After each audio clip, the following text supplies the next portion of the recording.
सभी देशवासियों को राधे राधे। प्रभु की लीला अनंत तो है ही हैं। प्रभु ने ये भी कहा है अर्जुन ने पूछा था गीता में कि हे माधव, जब मैं अपनों को मारूंगा, मुझे ऐसा राज्य नहीं चाहिए कि मैं अपनों को मार के राज्य को प्राप्त करूं।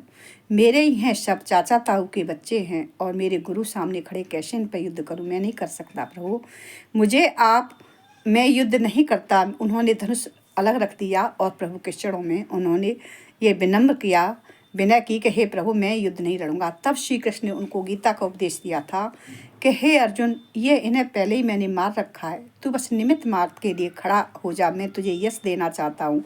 इन्हें तो मैंने पहले ही सबको मार दिया है, तू नहीं मारेगा तब भी मरेंगे, क्योंकि जो काल चक्र भगवान का चलता है, काल चक्र, वो प्रभु की लीला अद्भुत है। क्योंकि वो अच्छे रास्ते पर नहीं थे, वो कपट और छल के रास्ते पर चल रहे थे, इसलिए उनका नाश होना बहुत ज़रूरी है। और क्योंकि जो कपट के रास्ते पर चलता है, दूसरों का बुरा सोचता है, बुरा करता है, तो उसका भगवान नाश करते हैं।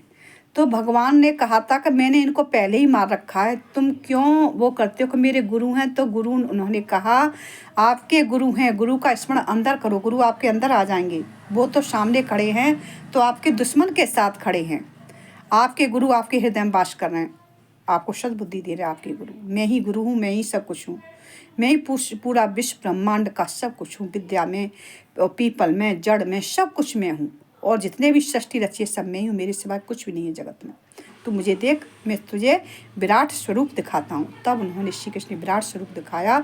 तब श्री कृष्ण ने विराट स्वरूप अपना दिखाया। तब अर्जुन का माया मोह अंधकार से दूर हुए, अज्ञानता से, और फिर उनको ज्ञान प्राप्त हुआ। तब वो युद्ध के लिए सन्निध हुए। तब युद्ध उन्होंने किया। जब युद्ध किया तो इतनी टंकार से युद्ध किया, उनकी इतने फुर्तीले फल से उन्होंने युद्ध किया कि उनकी बराबर कोई योद्धा नहीं था उस समय, कर्ण के सिवाय। एक कर्ण थे ऐसे, तो उनकी बराबर कोई नहीं था, भीष्मता में थे। तो कहते हैं कि और उन्होंने अपने भोलेनाथ को भी प्रसन्न कर लिया था युद्धवाह में। तो ये सब श्री कृष्ण कहते हैं कि जिस तरफ श्री कृष्ण होते हैं उस तरफ जीत तो होगी। सत्य पर जो आदमी चलता है उसकी श्री कृष्ण हर इंसान की जीत करते हैं, और जो बुरे रास्ते पर चलता है उसकी हार ही है हमेशा। आज नहीं तो कल हार जरूर होगी। सत्य ही ईश्वर है, ईश्वर ही सत्य है, यही नियम है, यही सब कुछ है। निराकार, साकार, ओमकार सब एक ही है, श्री कृष्ण ही है सब कुछ।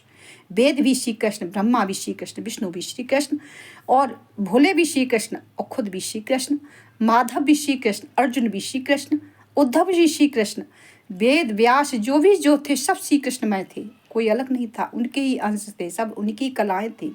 तब उन्होंने ये विश्व ब्रह्मांड की रचना की थी। तब उन्होंने ये सब अर्जुन को ही और गीता में पूरा दिया है।